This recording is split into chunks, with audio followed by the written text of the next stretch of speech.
সেই রাত মদিনার আকাশে এমন এক আয়াত নাজিল হয়েছিল যা যেন সমগ্র মহাবিশ্বে কম্পন জাগিয়ে দেয়। কোরআনের সর্বশ্রেষ্ঠ আয়াত আয়াতুল কুরসি।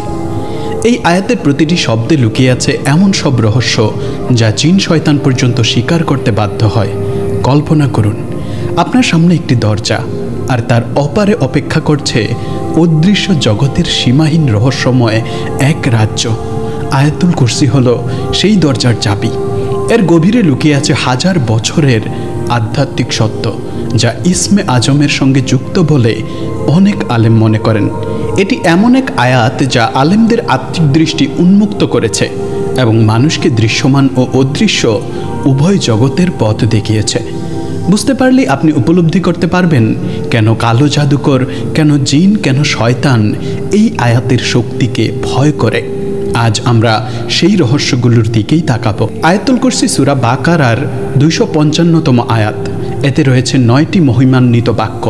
একটি সহিহ হাদিসে নবী সাল্লাল্লাহু আলাইহি ওয়াসাল্লাম বলেছেন যে এই আয়াতে রয়েছে ইসমে আজম, অর্থাৎ আল্লাহর সর্বোচ্চ ও সর্বশ্রেষ্ঠ নাম।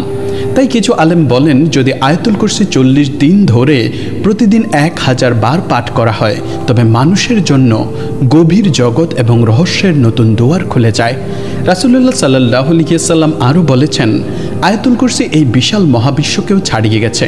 আমাদের কল্পনা শক্তি যার পরিধি ধরে রাখতে পারে না, অথচ সেই কুরসিও আল্লাহর আরশের তুলনায় একটি বিশাল মরুভূমির ভেতরে মাত্র একটি ছোট ঘোড়ার নালের সমান।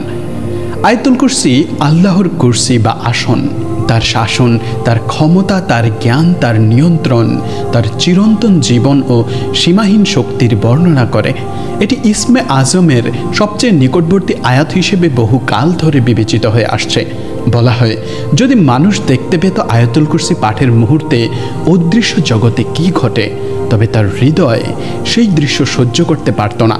নবী সাল্লাল্লাহু আলাইহি ওয়াসাল্লাম এমন অনেক আশ্চর্য ঘটনা বর্ণিত করেছেন যা প্রমাণ করে আয়াতুল কুরসির শক্তি অন্যান্য সব আয়াতের তুলনায় আলাদা। যেমন আবু হুরায়রা রাদিয়াল্লাহু তাআলা আনহু এর বিখ্যাত ঘটনা। তিনি আমাদের জানান যে রাসূলুল্লাহ সাল্লাল্লাহু আলাইহি ওয়াসাল্লাম তাকে সদকার মাল পাহারা দেওয়ার দায়িত্ব দিয়েছিলেন। প্রতিদিন খেজুর একটু একটু করে কমতে থাকত, কিন্তু কে নিয়ে যায় তা বোঝা যাচ্ছিল না। এক রাতে তিনি পাহারা দিচ্ছিলেন, হঠাৎ দেখতে পেলেন একটি প্রাণী, দেখতে বড় বাচ্চার মতো। তিনি সালাম দিলেন এবং আশ্চর্যজনকভাবে প্রাণীটি সালামের উত্তর দিল। আবু হুরায়রা রাদিয়াল্লাহু তাআলা আনহু জিজ্ঞাসা করলেন, তুমি মানুষ নাকি জিন? সে উত্তর দিল, আমি একটি জিন। তিনি বললেন, তোমার হাত দাও। জিনটি হাত বাড়ালো। আবু হুরায়রা রাদিয়াল্লাহু তাআলা আনহু অনুভব করলেন হাতটি কুকুরের থাবার মতো, আর লোমগুলো তেমন। তিনি জিজ্ঞেস করলেন, জিনরা কি এমনই? জিনটি বলল, আমাদের জাতির মধ্যে আমার মতো কুৎসিত আর কেউ নেই, এটা জিনদের সবাই জানে। আমি জিজ্ঞাসা করলাম, তুমি কেন এসেছ? সে জবাব দিল, আমি অভাবী, আমি দরিদ্র, আমি কঠিন অবস্থায় আছি। তার কথা আমি বিশ্বাস করলাম, তাকে কিছু খাবার দিলাম এবং চলে যেতে দিলাম। সে প্রতিশ্রুতি দিল, আমি আর ফিরব না। পরদিন সকালে আমি রাসূলুল্লাহ সাল্লাল্লাহু আলাইহি ওয়াসাল্লামের দরবারে গেলে তিনি জিজ্ঞাসা করলেন, হে আবু হুরায়রা, গত রাতে যাকে ধরেছিলে তার কি হলো? এতে বোঝা গেল নবী করিম সাল্লাল্লাহু আলাইহি ওয়াসাল্লাম ব্যাপারটি আগে থেকেই জানতেন। আমি পুরো ঘটনা বর্ণনা করলাম এবং জানালাম যে দয়া করে তাকে ছেড়ে দিয়েছি। তখন নবী সাল্লাল্লাহু আলাইহি ওয়াসাল্লাম বললেন, সে তোমাকে মিথ্যা বলেছে, সে আবার আসবে। দ্বিতীয় রাতেও ঠিক তাই হলো। জিনটি আবার এলো এবং চুরি করার চেষ্টা করলো। আমি তাকে ধরলাম। সে অনুনয় করলো, শপথ করলো, আরেকবার সুযোগ চাইল। আমি আবারও তাকে ছেড়ে দিলাম। সকালে নবী সাল্লাল্লাহু আলাইহি ওয়াসাল্লাম আমাকে বললেন, সে তোমাকে আবারও মিথ্যা বলেছে, সে ফিরে আসবে। তৃতীয় রাতে জিনটি আবার হাজির হলো। এবার আমি বললাম, আজ আর তোমার মিথ্যা আমি বিশ্বাস করব না, আমি তোমাকে যেতে দেব না। সে বুঝতে পারে যে তার আর বাঁচার উপায় নেই। সে বলল, যদি আমাকে যেতে দাও তবে আমি তোমাকে এমন একটি কথা বলবো যা তোমার খুব উপকারে আসবে। আমি বললাম, বলো। তখন সে বলল, যখনই তুমি রাতে ঘুমাতে যাবে আয়াতুল কুরসি পাঠ করবে। যদি এভাবে ঘুমাতে চাও, আল্লাহ তোমার জন্য সকাল পর্যন্ত এক রক্ষক নিযুক্ত করবেন, আর কোনো শয়তান তোমার কাছাকাছি আসতে পারবে না। যখন আবু হুরায়রা রাদিয়াল্লাহু তাআলা আনহু সকালে নবী সাল্লাল্লাহু আলাইহি ওয়াসাল্লামকে এই কথা বললেন, তখন নবী সাল্লাল্লাহু আলাইহি ওয়াসাল্লাম বললেন, সে তোমাকে সত্য বলেছে। এই সহিহ হাদিসটি একটি খুব মজার ঘটনা। যে ব্যক্তি এই আয়াতটি পাঠ করে, আল্লাহ তাকে একজন ফেরেশতা রক্ষক হিসেবে পাঠান এবং এটি সকাল পর্যন্ত ব্যক্তিকে শারীরিক ও আধ্যাত্মিক ক্ষতি থেকে রক্ষা করে। এছাড়াও শয়তানরা এই ব্যক্তির কাছে আসতে পারে না, কারণ তাদের চারপাশে সুরক্ষার একটি প্রাচীর তৈরি হয়। এর ফজিলত সম্পর্কে অন্য একটি হাদিসে নবী সাল্লাল্লাহু আলাইহি ওয়াসাল্লাম বলেছেন যে সূরা বাকারার প্রতিটি আয়াত ৮০ জন ফেরেশতা নিয়ে নাজিল হয়েছে এবং আয়াতুল কুরসি আরশের নিচ থেকে আনা হয়েছে। এখন মনে প্রশ্ন আসতে পারে, আয়াতে উল্লেখিত কুরসি এবং আরশ মানে কি? কুরসি মানে চেয়ার বা সিংহাসন। নবী সাল্লাল্লাহু আলাইহি ওয়াসাল্লাম আবু দারদা রাদিয়াল্লাহু তাআলা আনহু থেকে বর্ণিত একটি খুব আকর্ষণীয় তুলনার মাধ্যমে কুরসি ব্যাখ্যা করেছেন। বর্ণনাটির অনুবাদ হলো, কুরসির তুলনায় ৭ আসমান একটি বিশাল মরুভূমিতে ফেলে দেওয়া একটি ছোট আংটির মতো। একইভাবে আরশের তুলনায় কুরসি নিজেই মরুভূমিতে একটি ছোট আংটির মতো। কুরসি এত বিশাল যে সমস্ত আসমান এবং সমগ্র পৃথিবী এর ভেতরে রয়েছে এবং কুরসি নিজেই আল্লাহর আরশের মধ্যে অবস্থিত। আসুন আমরা এটি বোঝার চেষ্টা করি। আপনি এখন যে ঘরে বসে আছেন এটিকে প্রসারিত করুন। ভবন, পাড়া, শহর, দেশ, পৃথিবী, সৌরজগৎ, আকাশগঙ্গা বা গ্যালাক্সি। আকাশগঙ্গা গ্যালাক্সিতে প্রায় ৪০০ বিলিয়ন নক্ষত্র রয়েছে। প্রতিটি নক্ষত্র আমাদের সূর্যের মতো, কিছু এমনকি আরও অনেক বড়। এখন আরও প্রসারিত করুন। পুরো মহাবিশ্বে প্রায় ২ ট্রিলিয়ন গ্যালাক্সি রয়েছে। মানে আপনি কি বুঝতে পারছেন? এই সব কিছু সমগ্র মহাবিশ্ব আয়াতুল কুরসিতে, যাকে কুরসি বলা হয়, তার তুলনায় মরুভূমিতে হারিয়ে যাওয়া একটি ক্ষুদ্র আংটির মতো। এবং সেই কুরসি আবার আল্লাহর আরশের তুলনায় মরুভূমিতে একটি ক্ষুদ্র আংটির মতো। সুবহানাল্লাহ! তাহলে এই কুরসি কি? আমাদের আলেমগণ বলেন যে কুরসি হলো ভৌত জগতের শেষ সীমা। এটি একটি বিশাল বাস্তবতা যা সমস্ত আসমান, সমস্ত পৃথিবী এবং সমস্ত ভৌত রাজ্যকে অন্তর্ভুক্ত করে। কিন্তু এমনকি এটিও আল্লাহর আরশের তুলনায় কিছুই নয়। আয়াতুল কুরসিতে কি বলা হয়েছে?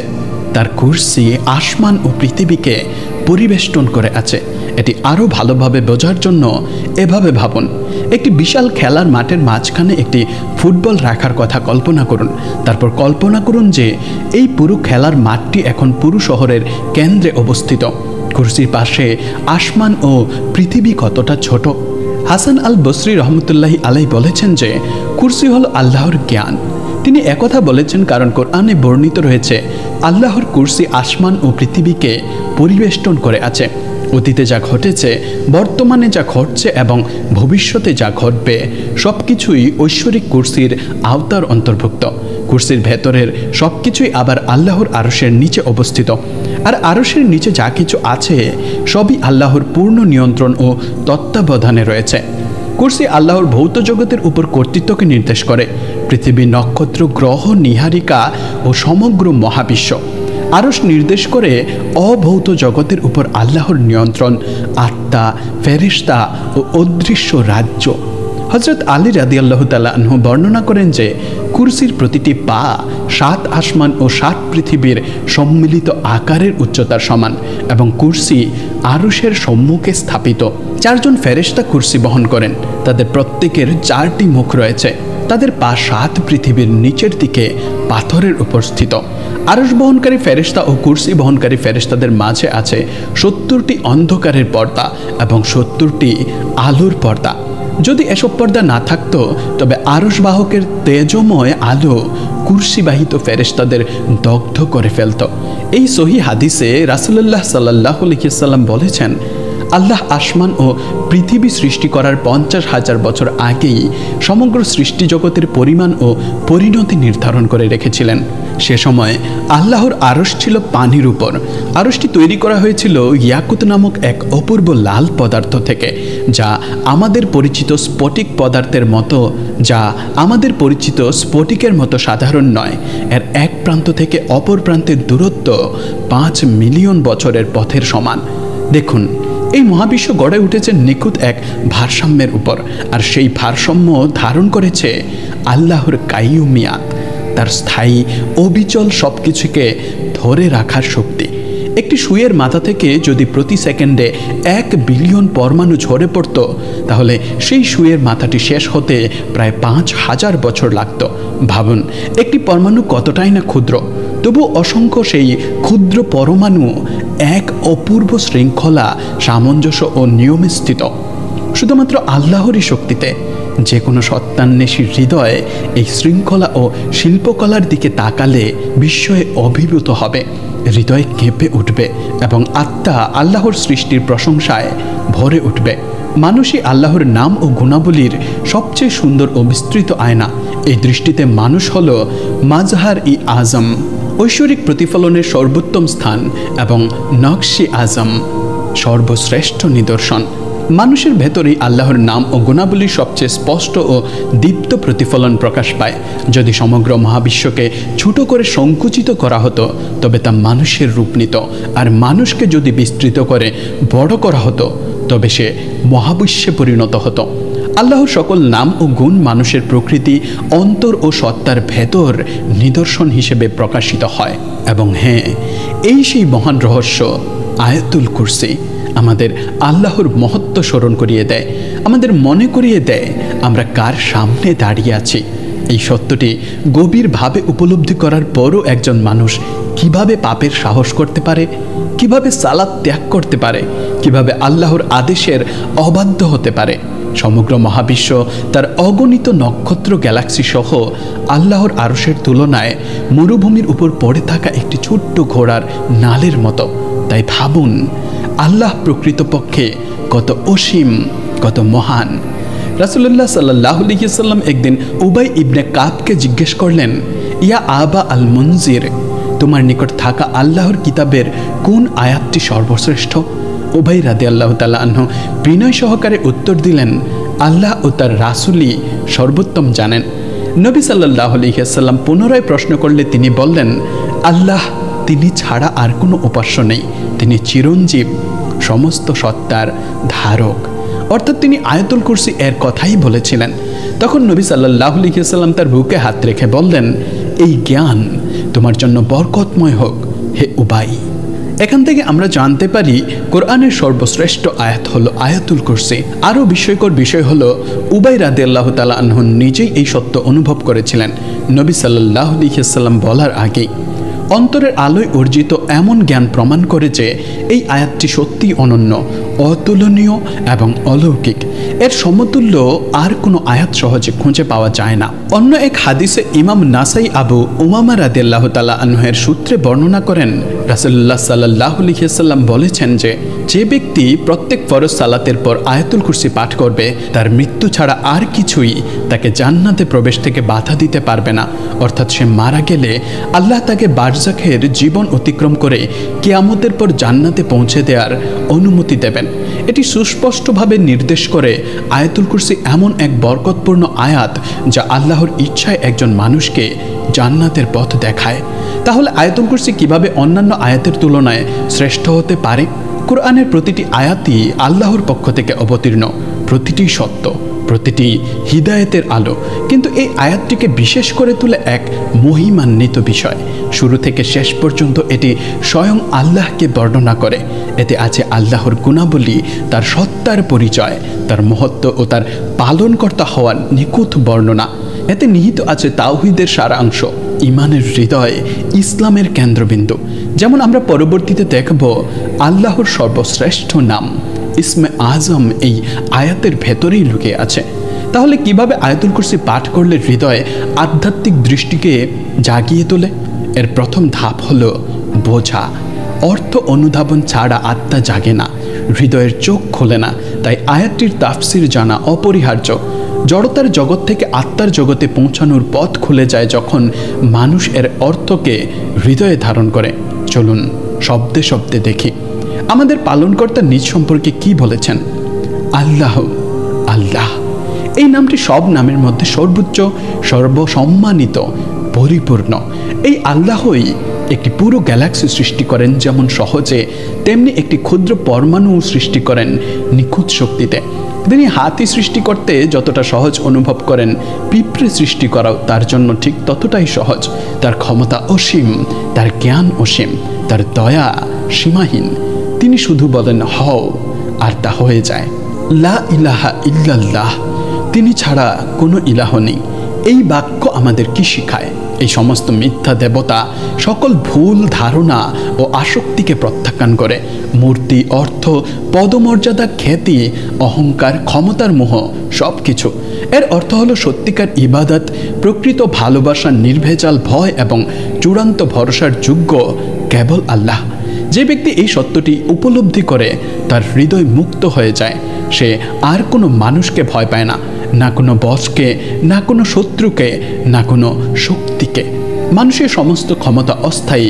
তারা যা ধারণ করে তা সবই আল্লাহর দোয়া। প্রকৃত শক্তি, প্রকৃত মালিকানা শুধুই আল্লাহর।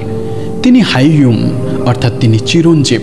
তিনি চিরকাল জীবিত, আমরা অস্থায়ী। একদিন আমরা মারা যাব, কিন্তু তিনি কখনোই মারা যাবেন না। আমরা কিছুই ছিলাম না, তবুও তিনি বিদ্যমান ছিলেন। আমরা অদৃশ্য হয়ে যাব, তবুও তিনি অবিচলভাবেই উপস্থিত থাকবেন। তিনি কাইয়ুম, যিনি সমস্ত সৃষ্টিকে ধরে রেখেছেন। তিনি সব কিছুকেই ধারণ করেন, পরিচালনা করেন এবং নিয়ন্ত্রণ করেন। এই মুহূর্তে আপনি শ্বাস নিচ্ছেন, কে আপনাকে এই সুযোগ দিয়েছে? আল্লাহ। আপনার হৃদয় স্পন্দিত হচ্ছে, কে আপনাকে সেই সুযোগ দিয়েছে? আল্লাহ। পৃথিবী ঘুরছে, এটিকে কে ঘোরাচ্ছে? আল্লাহ। যদি 1 সেকেন্ডের জন্য টিকিয়ে রাখা বন্ধ করতেন তিনি, মহাবিশ্ব ভেঙে পড়ত, সব কিছু ধ্বংস হয়ে যেত। কোনো ঘুম বা তন্দ্রা তাকে গ্রাস করতে পারে না। কেন? কারণ আমরা ক্লান্ত হয়ে পড়ি।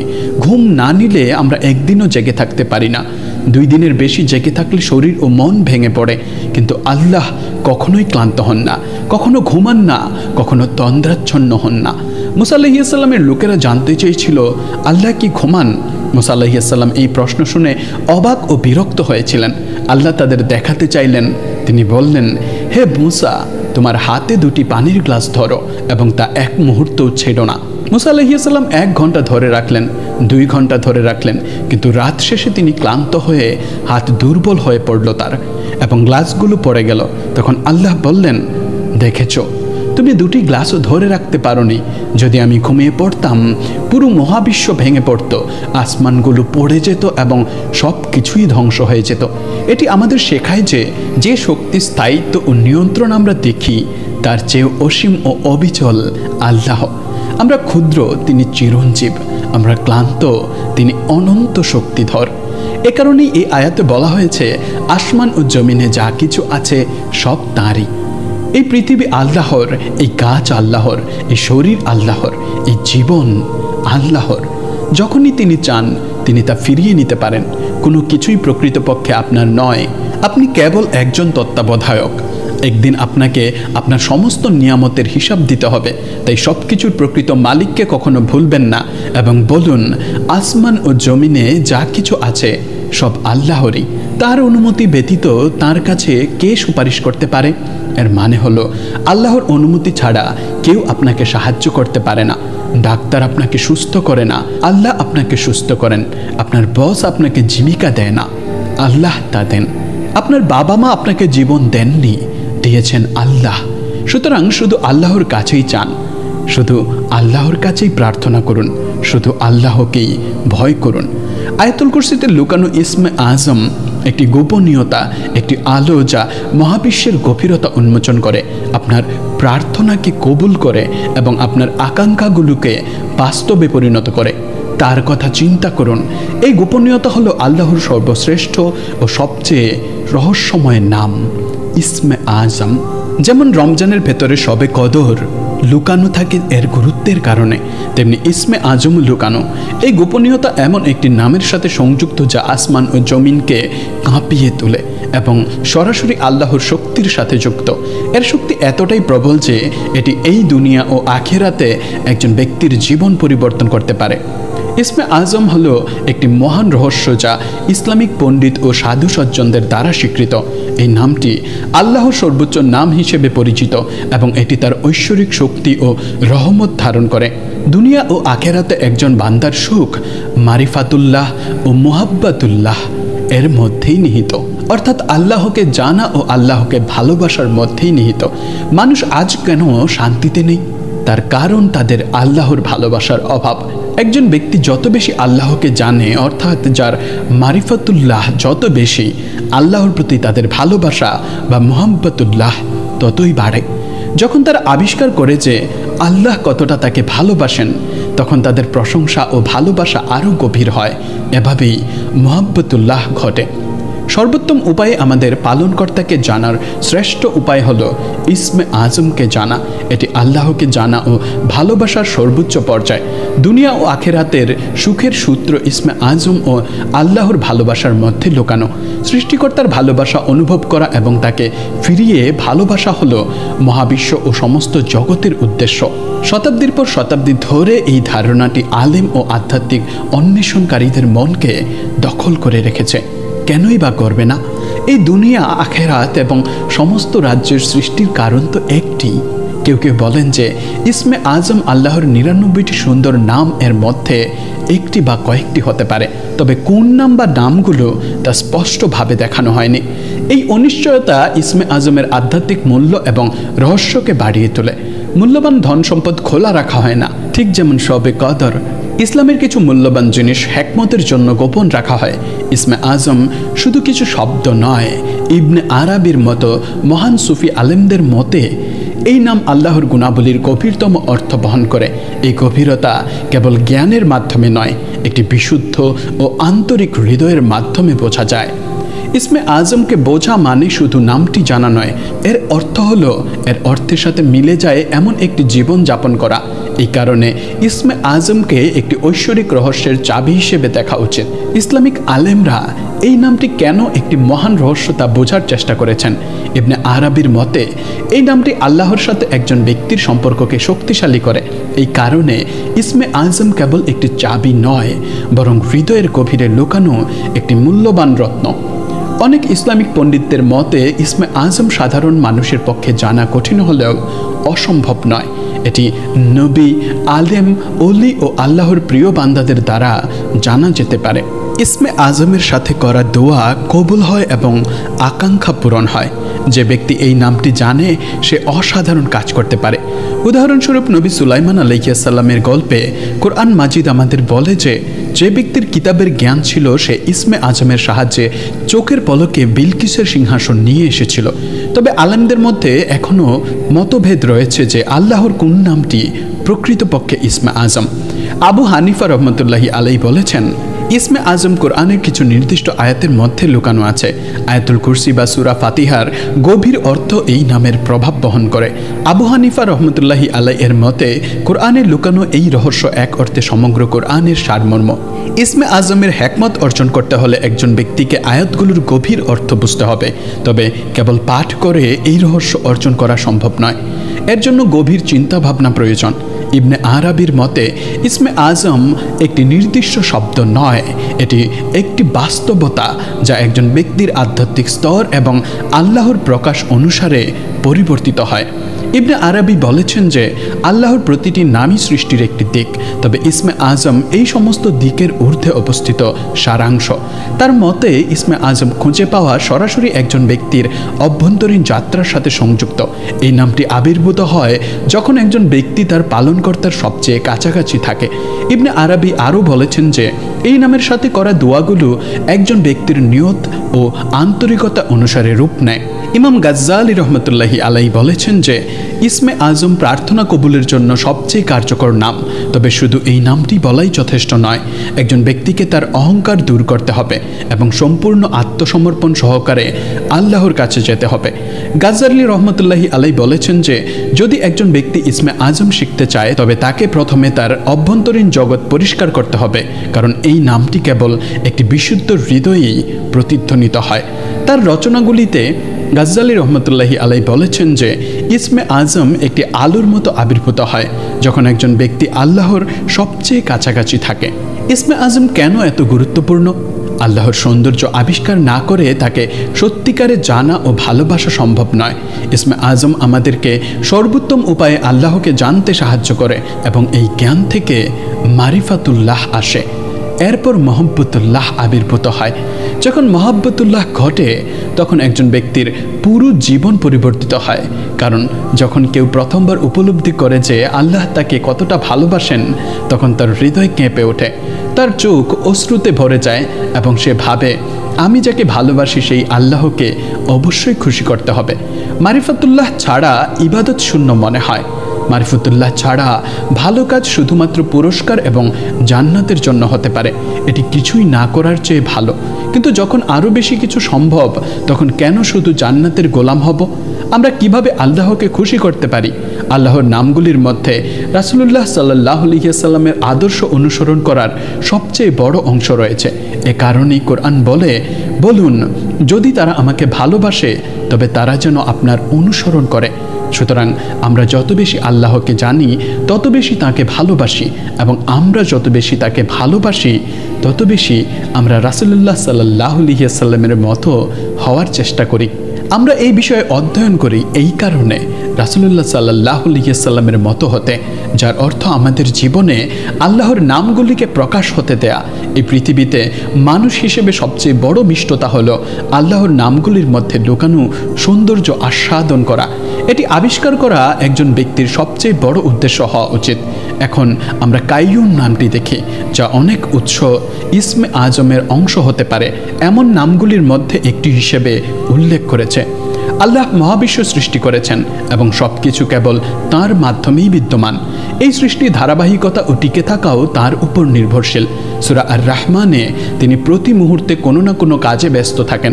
সূরা আল বুরুজে তিনি যা চান, যেভাবে চান তা করেন। সূরা আর রুমে তিনি যা চান, যেভাবে চান তা সৃষ্টি করেন। সূরা ইয়াসিনে সব কিছুর আদেশ তার হাতে। সূরা আর রুমের আরেকটি আয়াতে বলা হয়েছে, আল্লাহর রহমতের নিদর্শনসমূহ দেখো, কিভাবে তিনি পৃথিবীকে তার মৃত্যুর পর আবার জীবিত করবেন। আমরা দুটি রহস্য বুঝব। আল্লাহ তার শিল্পকে ভালোবাসেন, তিনি তা দেখেন এবং তিনি তা সৃষ্টি করেন। আল্লাহ এরপর সেই সমস্ত মানুষকে ভালোবাসেন যারা এই শিল্প লক্ষ্য করে এবং এর জন্য তাকে ভালোবাসে। কাইয়ুমিয়াতের রহস্য মহাবিশ্বের রহস্যের সাথে সংযুক্ত।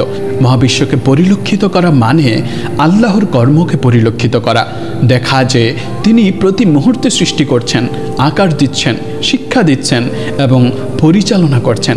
আপনি আল্লাহর এই নামগুলি কেবল মহাবিশ্বের দিকে তাকিয়েই বুঝতে পারবেন। আল্লাহর নামগুলি সমগ্র মহাবিশ্বকে রঙিন করেছে। এই কারণেই কাইয়ুমিয়াতের রহস্য মহাবিশ্বের রহস্যের মধ্যে লুকানো আছে। সুতরাং আমরা মহাবিশ্বের রহস্য সমাধান ও বোঝার মাধ্যমে কাইয়ুমিয়াতের রহস্য বুঝব। হে আল্লাহ, আপনি কত রহস্য লুকিয়ে রেখেছেন।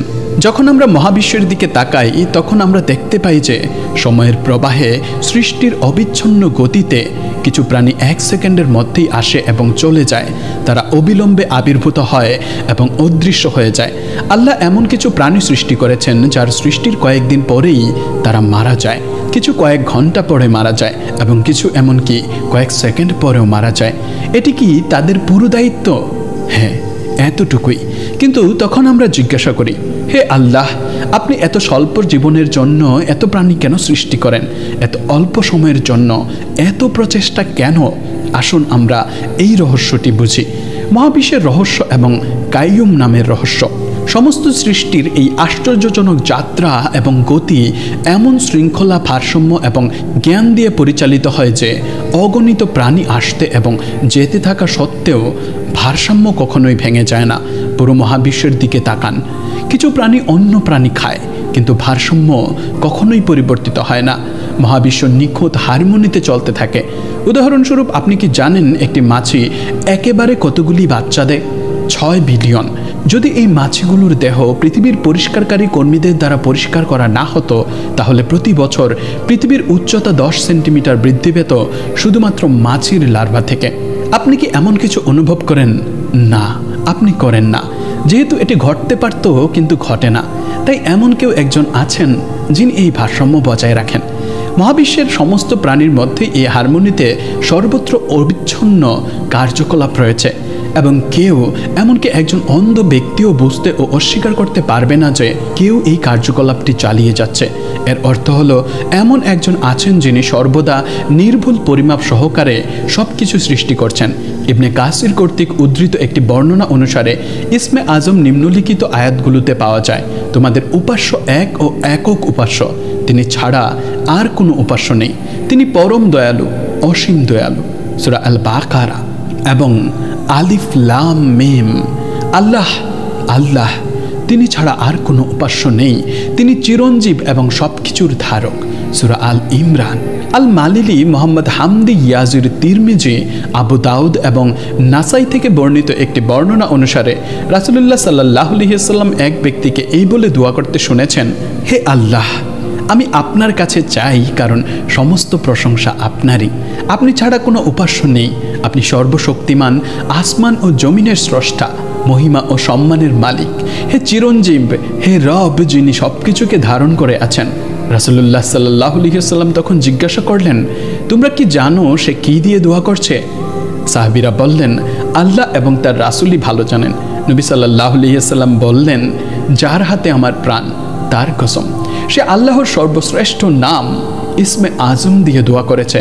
যখন তাকে এই নামে ডাকা হয় তখন তিনি উত্তর দেন, এবং যখন এই নামে কিছু চাওয়া হয় তখন তিনি তা দেন। সূরা আল বাকারার আয়াতের ব্যাখ্যা করতে গিয়ে মোহাম্মদ হামদি ইয়াজির বলেছেন যে, যদিও হুয়াল শব্দটি একটি সর্বনাম, এটি প্রায় আল্লাহর সর্বশ্রেষ্ঠ নামের মতো কাজ করে, কারণ এটি সরাসরি তার সত্তার দিকে ইঙ্গিত করে। তিনি আরও যোগ করেছেন যে কিছু আধ্যাত্মিক গুরু হুকে ইসমে আজম বলে মনে করতেন। ইমাম আলী রাদিয়াল্লাহু তাআলা আনহু এর জন্য তিনি যে নামগুলোকে ইসমে আজমের সবচেয়ে কাছাকাছি দেখেছিলেন সেগুলো ছিল ফিরদহাই, কাইয়ুম, হাকিম এবং আদিল।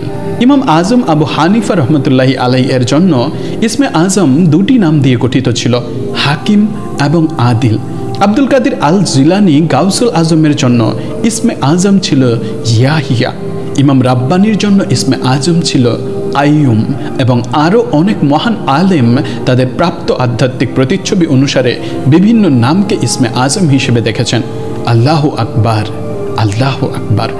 আল্লাহ রাতের অন্ধকারে একটি কালো পাথরের উপর চলা একটি ক্ষুদ্র পিঁপড়ার পদক্ষেপও জানেন। তিনি মহাবিশ্বের দূরতম অংশে ক্ষুদ্রতম পরমাণুটি কোথায় আছে এবং কখন কোথায় তা যাবে তাও জানেন, কারণ তিনি প্রতিটি কর্মের সৃষ্টিকর্তা, তিনি আল্লাহ। তিনি জানেন তাদের সামনে কি আছে এবং তাদের পেছনে কি আছে। তিনি জানেন আপনি কি করছেন এবং কি করবেন। তিনি আপনার হৃদয়ে কি আছে তা জানেন, আপনি যা লুকান তাও জানেন। সুতরাং কখনো বলবেন না কেউ দেখে না, আল্লাহ সব কিছু দেখেন এবং জানেন। তার জ্ঞান থেকে কিছুই ব্যতীত নয়, তিনি কেবল যা চান না তা ছাড়া। আমরা যা কিছু জানি তা আল্লাহই আমাদের শিক্ষা দেন। আমরা নিজেরা কিছুই জানতে পারি না। যদি আল্লাহ শিক্ষা না দেন তবে সবচেয়ে বড় আলেমও অজ্ঞ হয়ে থেকে যাবে। তার কুরসি আসমান ও জমিনকে পরিবেষ্টন করে আছে। এটি মহত্বের আয়াত যা সপ্তম রহস্য ব্যাখ্যা করে। এগুলো রক্ষণাবেক্ষণ তাকে কখনো ক্লান্ত করে না।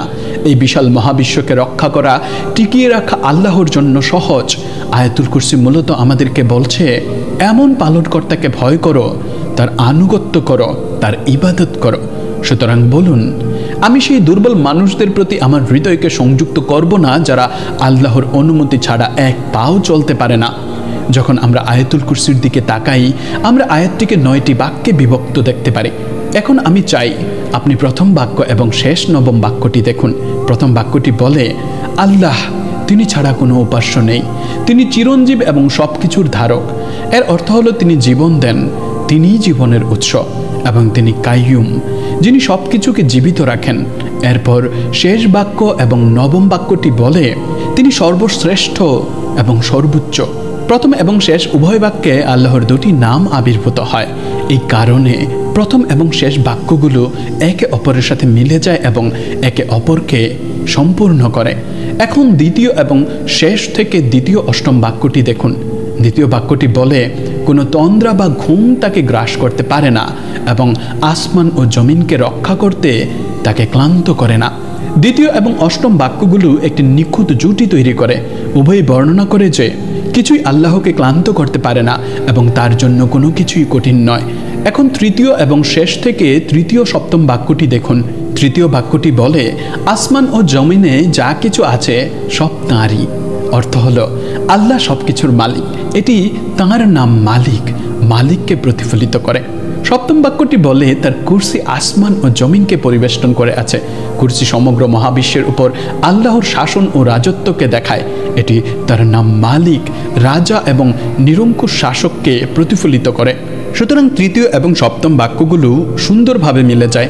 আল্লাহ সবকিছুর মালিক এবং সবকিছু শাসনকারী রাজা উভয়ই। এখন চতুর্থ এবং শেষ থেকে চতুর্থ ষষ্ঠ বাক্যটি দেখুন। চতুর্থ বাক্যটি বলে তার অনুমতি ব্যতীত কে তার কাছে সুপারিশ করতে পারে। ষষ্ঠ বাক্যটি বলে তার জ্ঞান থেকে তারা কিছুই আয়ত্ত করতে পারে না, কেবল তিনি যা চান তা ব্যতীত। উভয় বাক্যই আল্লাহর অনুমতি এবং ইচ্ছার সাথে সংযুক্ত। যদি আল্লাহ অনুমতি না দেন তবে কোনো সুপারিশ নেই, যদি আল্লাহ না চান তবে কেউ কিছুই জানতে পারে না। সুতরাং চতুর্থ এবং ষষ্ঠ বাক্যগুলো একে অপরকে নিখুঁতভাবে সম্পূর্ণ করে। মাঝখানে একটি বাক্য আছে। সেটি কোন বাক্য? সেটি হলো তিনি জানেন তাদের সামনে কি আছে এবং তাদের পেছনে কি আছে।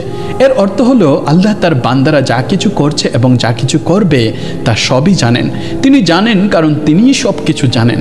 তিনি সময় ও স্থানের ঊর্ধ্বে, তাই তার জ্ঞান সমস্ত কিছুকে আবৃত করে।